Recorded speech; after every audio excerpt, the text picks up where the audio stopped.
पहली postmortem report जिसमें death का समय नहीं है, इस पे सवाल उठाए गए। आप देख सकते हैं सामने ब्रेकिंग खबर फ्लैश हो रही है। तो अब जैसा कि मैंने कहा था, और कूपर हॉस्पिटल में सीबीआई की टीम पहुंची थी और इसी कारणों से पहुंची थी क्योंकि पोस्टमार्टम रिपोर्ट में घपला है। सोहेल, आप कुछ कह रहे थे, फिर मैं श्वेता के पास आऊंगा। सोहेल, अपनी बात कंप्लीट करिए। पोस्टमार्टम जब भी हम करते हैं, सबसे पहले किसी भी बॉडी के कपड़ों को एग्जामिन किया जाता है, बॉडी में क्या क्या डला हुआ है। उसके बाद बॉडी का बाह्य एग्जामिनेशन, जिसको हम एक्सटर्नल एग्जामिनेशन कहते हैं, हेड टू टो करते हैं। शरीर के हर ऑर्गन पे किस तरह की इंजरीज पाई गई हैं वो नोट करते हैं, कोई मार्क है वो नोट किया जाता है। इन सब इंजरीज को नोट करने के बाद बॉडी को आगे से पीछे से देखा जाता है और टाइम से डेथ देखने के लिए यूजुअली उस बॉडी की क्या पोजीशन है, उसके अकड़न है कि नहीं है बॉडी में, जिसको हम राइगर मोर्टिस कहते हैं। शरीर के किन किन अंगों पे hypostasis that is postmortem lividity है या नहीं है, सब देखा जाता है। इसके तरह और हैंगिंग केसेज में जैसे हमारे लिए मोस्ट इम्पॉर्टेंट होता है नेक रीजन।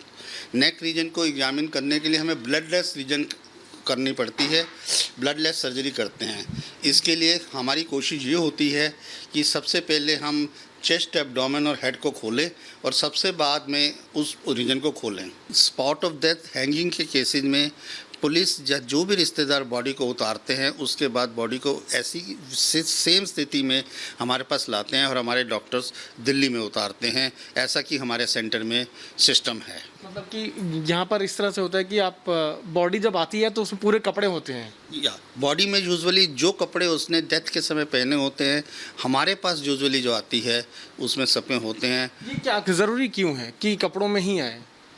ऐसा कुछ ज़रूरी आना तो नहीं है, लेकिन पुलिस वालों को कई बार अनआइडेंटिफाइड बॉडीज़ के लिए उन कपड़ों को जो संभालना पड़ता है या उनका सील करना पड़ता है, उसके लिए हम भी हेल्प करते हैं। यूजुअली जो हम पोस्टमार्टम करते हैं उसके लिए हमारे 4-5 ऑब्जेक्टिव होते हैं।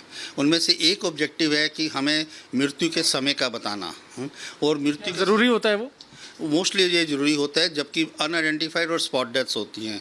क्योंकि स्पॉट डेथ्स में हमें पता नहीं होता, किसी भी इन्वेस्टिगेटिंग एजेंसी को पता नहीं होता कि कब डेथ हुई है। उन केसेस में यूजुअली डॉक्टर्स हेल्प करते हैं और अपनी जो फाइंडिंग्स देखते हैं उस बॉडी में ड्यूरिंग एक्सटर्नल और इंटरनल एग्जामिनेशन, उसके बेसिस पे अप्रॉक्सीमेट टाइम सिंस डेथ वो बताते हैं, जो कि यूजुअली वो रेंज में होता है। फिर मैं सिर्फ ये जानना चाहता हूँ कि अगर पोस्टमार्टम रिपोर्ट में टाइमिंग्स नहीं मेंशन हो या मिस हो जाए तो कितना इम्पोर्टेंट बन जाता है वो? ऐसे केसेस में अगर मिस हो जाए तो मेरे ख्याल से हमारे यहाँ जो सिस्टम है, इन्वेस्टिगेटिंग एजेंसीज दोबारा सेकंड ओपिनियन लेके वो क्वेश्चन पूछ सकती हैं और हमसे जैसे यूजुअली मिस तो नहीं हुआ, लेकिन ये क्वेश्चन पूछा जा सकता है। दोस्तों, हम शुरुआत से कहते आ रहे हैं और सिर्फ रिपब्लिक मीडिया नेटवर्क ये शुरुआत से कहते हुए आ रहा है कि संदीप सिंह एक झूठा व्यक्ति है। संदीप सिंह के सुशांत के हत्या से कुछ ना कुछ संबंध जरूर है।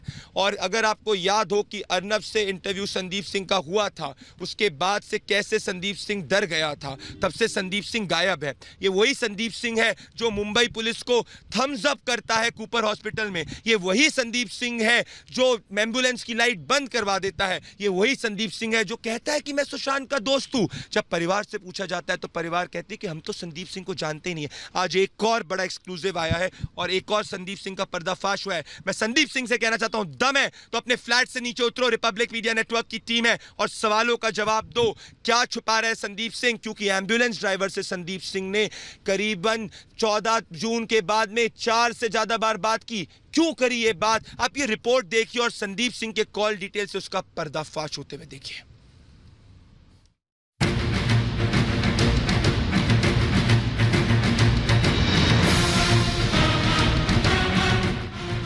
संदीप सिंह पर रिपब्लिक भारत के पास सबसे बड़ा सबूत। संदीप और एम्बुलेंस ड्राइवर की रहस्यमय बातचीत।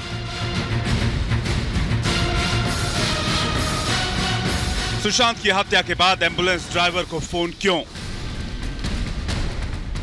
सुशांत केस में संदिग्ध संदीप सिंह पर शक गहराता जा रहा है। जिस संदीप सिंह ने दावा किया था कि एम्बुलेंस ड्राइवर से उसकी कोई बात नहीं हुई, रिपब्लिक भारत ने इस झूठ का पर्दाफाश कर दिया।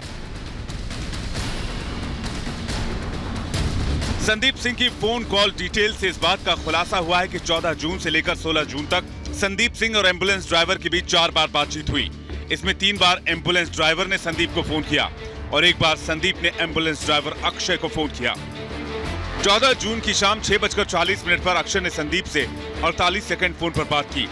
14 जून की शाम 7:57 पर फिर अक्षय ने संदीप को फोन किया और 51 सेकंड बात हुई। 14 जून की रात 9:59 पर संदीप ने अक्षय से फोन पर 104 सेकंड तक बातचीत की। 16 जून को यानी सुशांत की मौत के 2 दिन बाद अक्षय ने संदीप से 24 सेकंड तक फिर फोन पर बातचीत की।